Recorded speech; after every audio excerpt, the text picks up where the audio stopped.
Charity shops, or thrift stores if you're incorrect, are fantastic little places. Have you ever wanted the grimy, filthy media enclosed from a car boot sale, but the comfort of a tiny, claustrophobic building, and to be surrounded by the socially troubled and elderly? Well, have I got a place for you!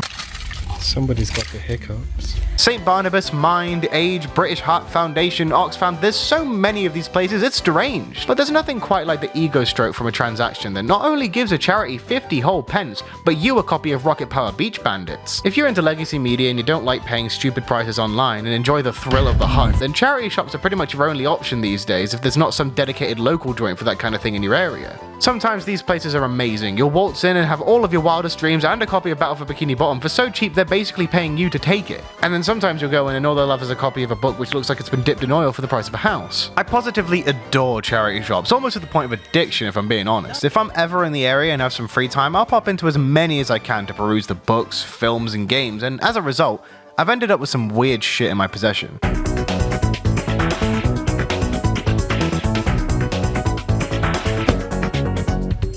But today we're focusing on games. Gamey gamer games for gamers of the game variety, to be specific. Video games are one of the stranger things in these places. Most of the time the selection is amongst sports games which are almost worse than worthless, and High School Musical for the PS2. But sometimes you find a little gem peeking out of the rough. This was not one of those times. Ladies, listen up. Ladies, listen up.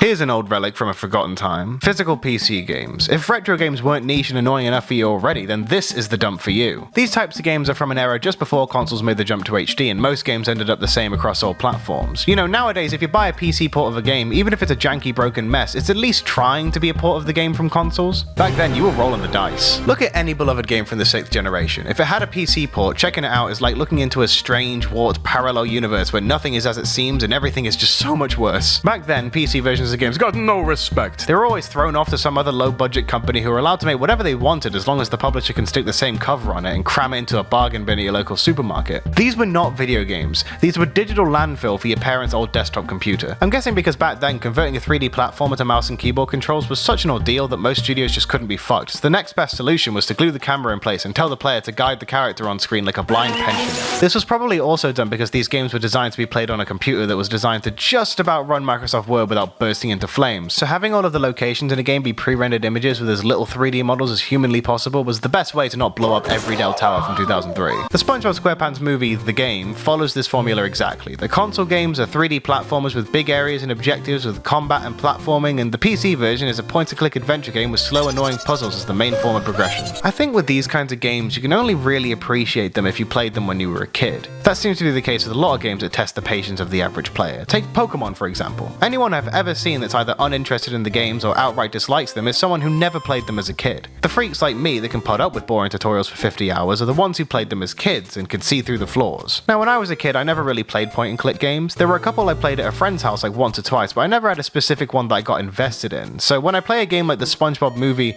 The Game, on PC, and I'm sat racking my brain staring at a weird 3D model of Plankton wondering what random pixel is going to have an animation which gives me an item to progress, it just leaves me wishing I was playing something else. I'm sure there's like a million point-and-click adventure games that are leagues above this, and the fans of those games are seething at the very sight of this, all two of them, but I'm just not into it. Now that's not to say there's nothing going for this game. The aesthetics of it are charming as hell. I love how stuff from this era looks. Even if I can't get into the riveting gameplay, I can definitely appreciate the weird, uncanny models and environments the game has to offer. If you're interested in this kind of thing and want to play it, this game, along with pretty much every obscure piece of abandonware from this era, is readily available and archived on websites like My Abandonware, Old Games Download, and archive.org, so if you want to relive your childhood or explore some gaming history that literally nobody cares or talks about, go for it. Alright, I give this game 7 out of some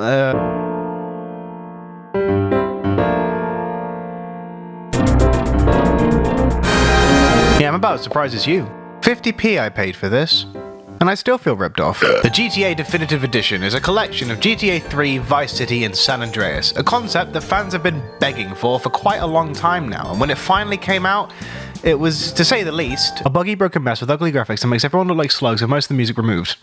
Yeah, not exactly what everyone had in mind. These games are so weird to me. They're some of the most beloved games I think ever created. They sell like hotcakes no matter what, and they've been around for almost 20 years. Yet there's not really a good way to play them without original hardware. Now, don't get me wrong, the games have gotten plenty of ports, but each one seems to fuck up in different ways. The Xbox 360 and PS3 ports are based off the mobile versions, and they're buggy and have things removed. The Steam version was eventually patched to match those for some awful reason, and the definitive editions are probably the worst yet. These games look so odd. It's like they're in between a remaster and a remake because 2K couldn't decide if they wanted to go all the way or not. It's like those Unreal remake concepts of a game made by one man as a press but it's a commercial product charging money. No matter how many shoddy reflections they slap on the overworld, the fact that these are just shoddily smoothed over PS2 models is never not obvious. When the game came out, it was shat all over by pretty much everyone under the sun, and for good reason. Like I said before, without messing around with emulators or using all sorts of mods and downgraders for the PC ports, playing a good, faithful versions of these three games just isn't available, so to finally give fans hope and then deliver this is so depressing to witness. And in 2023, it doesn't fare much better. It's gotten a few bug patches, most of the game-breaking and egregious stuff is gone, and tons of tiny graphical and performance-based fixes have been added in over time. But you can only polish a shit stain so much. The game has its reputation, and it's always gonna have it, because it's not just the bugs that killed this port, it's the very nature of it. When you play this game, it just sucks the fun right out of you. It should work, as under all of this, it's still the originals, but it just feels so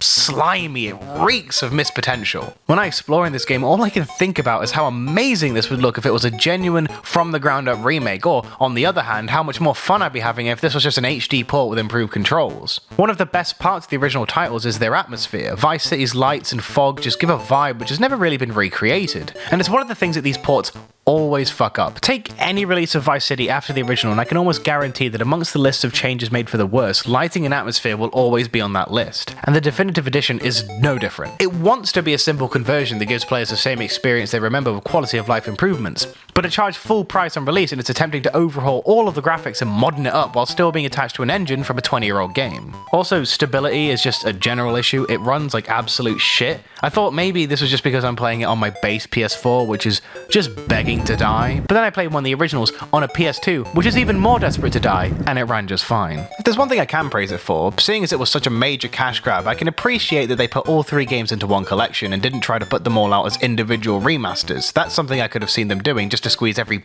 possible penny out of the release.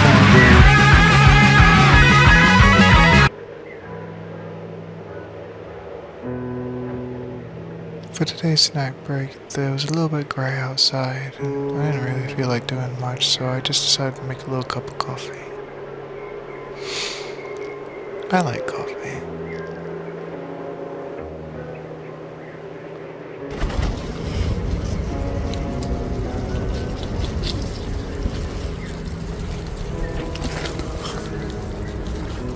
The Thing, that was pretty good. Hello and welcome to The Thing. Oh god, these controls. The only thing that's ever controlled like this is Croc Legend of the Gobbos. Okay, so the right stick, you can strafe left and right, and then the left stick, instead of moving you left and right, moves the camera, but you can use the left stick to move forward and back. Oh, this is No, please tell me I can change this. Okay, so now it controls like an actual game that I can play with my hands. Like, I don't have to turn myself into a horse with hooves just to enjoy this. Alright, let's get it. What the fuck was that? I need an engineer. All right. Oh, Christ, what is that? It looks like a dead guy to me. Chill out. Till we figure out what's going on. Just take a chill pill, man. Just chill out, man. Just chill out. Weldon is not doing good. I'm okay. I wouldn't go that far. I need an engineer. I better go get my engineer. Engineer, where are you? The overwhelming urge to shoot that barrel and just die. There you are. You, follow me. Oh.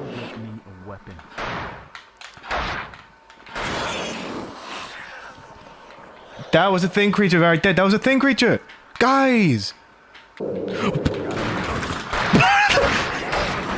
Keep it together, Cruz. Keep it together, Cruz.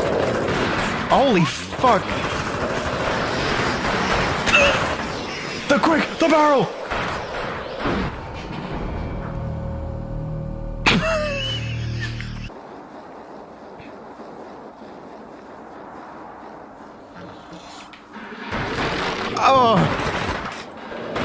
So this is basically turned into Resident Evil, which I'm not opposed to.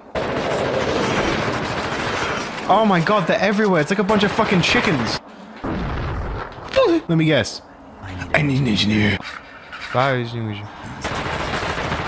Wrong button. Oh, okay, I guess that'll do it. Okay.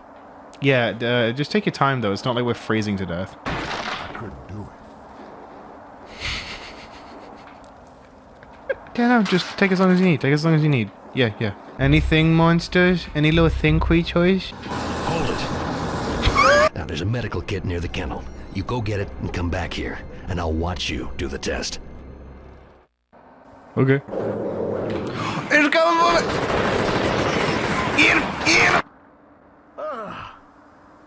What? Okay.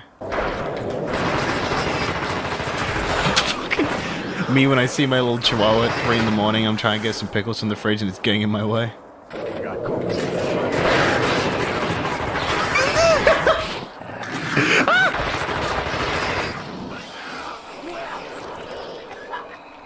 Did you just throw up? That's awesome. Now open this damn door. Oh, fuck off. True FPS gameplay. Ugh, don't slip in that. We're gonna die here. Don't be so negative. I need a weapon. Oh, come on. Okay, maybe you're right. It's alright, I'm fine. We're screwed. I want to see if like a giant What? The game froze. Oh, okay, it's back. Okay. Anyway, if just like a giant monster just like showed up in the like fog and just like started walking towards me, like I think I would honestly be so scared I would just turn the game off. What did I do wrong? Did I break it? Fuck it, I'm Googling it. Building that would be second on the right as you entered the area. Okay, so I've looked up a bunch of tutorials, and in every tutorial, they do all the stuff that I just did, and then they go up to this door and it just opens. And for me, it's not opening. So I don't know what I did wrong, but my controller keeps vibrating. Alright, I'm gonna save, and then I'm gonna restart the game, because I think my copy just kind of fucked up. Okay, so the door is still locked. I've read 3 different walkthroughs. None of them make any mention of this door being locked. There's no... I've literally done everything. I think the game just broke. I can't burn the door down. I soft locked the fucking game. God damn it.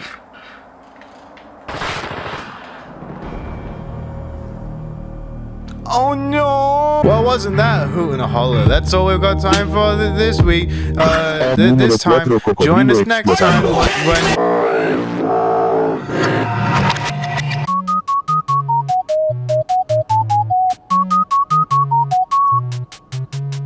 Super Mario real life. First impression of the cigarette, not bad. I watched this guy put his greasy finger up his shitty ass